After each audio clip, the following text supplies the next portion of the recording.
বিসমিল্লাহির রহমানির রহিম। আসসালামু আলাইকুম আরহামাতুল্লাহি ওবারাকাতু।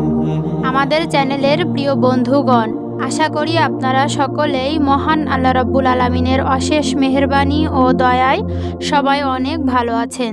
সুপ্রিয় দর্শক মণ্ডলী, আজকে আমি আলোচনা করব এমন একটি আমল সম্পর্কে, যে আমলটি যদি আপনি আজ রাত থেকেই শুরু করেন, ইনশাআল্লাহ আজ রাতেই আল্লাহ তাআলা আপনার ভাগ্য পরিবর্তন করে দিতে পারেন এবং সকল অপূর্ণতা মহান আল্লাহ তাআলা পূর্ণ করে দিবেন।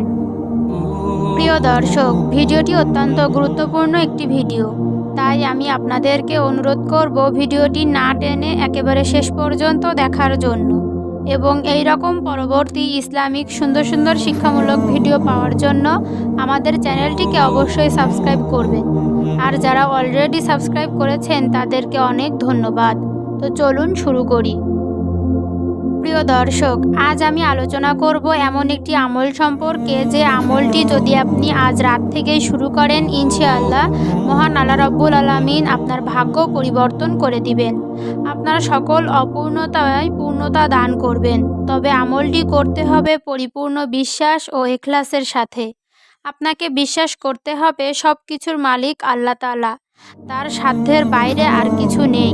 তিনি যে কোনো সময় আপনার চাওয়া পাওয়াগুলো পূরণ করে দেবে, এই বিশ্বাস নিয়ে আমল করতে হবে।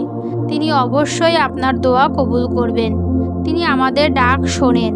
আমরা অনেক সময় বলে থাকি, সবার দোয়া কবুল হচ্ছে, আমার দোয়া কবুল হচ্ছে না।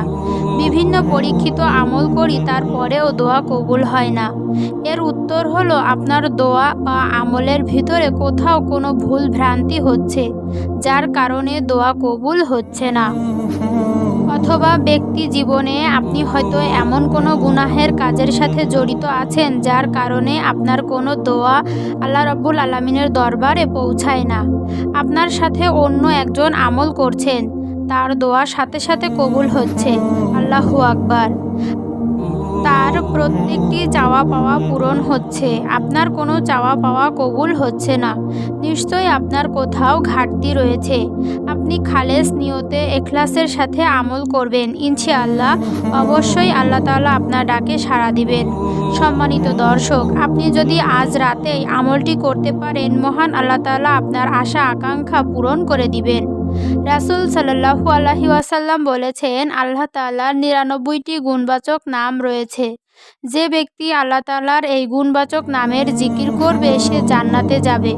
তাছাড়া এই গুণবাচক নামগুলোর আলাদা আলাদা অনেক আমল ও ফজিলত রয়েছে। আল্লাহর একটি গুণবাচক নাম হলো ইয়া আল শাকুরু। আমরা ডাকবো ইয়া শাকুরু বলে। এর অর্থ হলো কৃতজ্ঞতা প্রকাশকারী, অল্প আমলে অধিক প্রতিদান দানকারী, যিনি নেক আমল বর্ধিত করে দেন এবং পাপকে মিটিয়ে দেন। সুবহানাল্লাহ।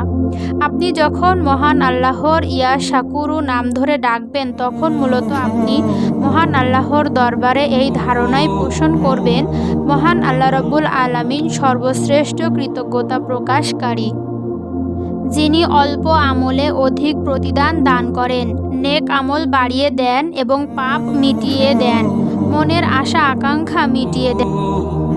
হাদিসে এসেছে যে শুধুমাত্র ইয়া শাকুরু ৫০০ বার তেলাওয়াত করলে এর যে ফজিলতগুলো পাওয়া যায়, তার মধ্যে অন্যতম হচ্ছে, যে ব্যক্তির অর্থনৈতিক অবস্থা দুর্বল হয় বা অসচ্ছল হয়, ওই ব্যক্তি যেন আল্লাহর গুণবাচক নাম ইয়া শাকুরু ৪১ বার পাঠ করে পানিতে ফু দিয়ে সে পানি পান করে, ওই ব্যক্তি অবশ্যই সচ্ছলতা লাভ করবে।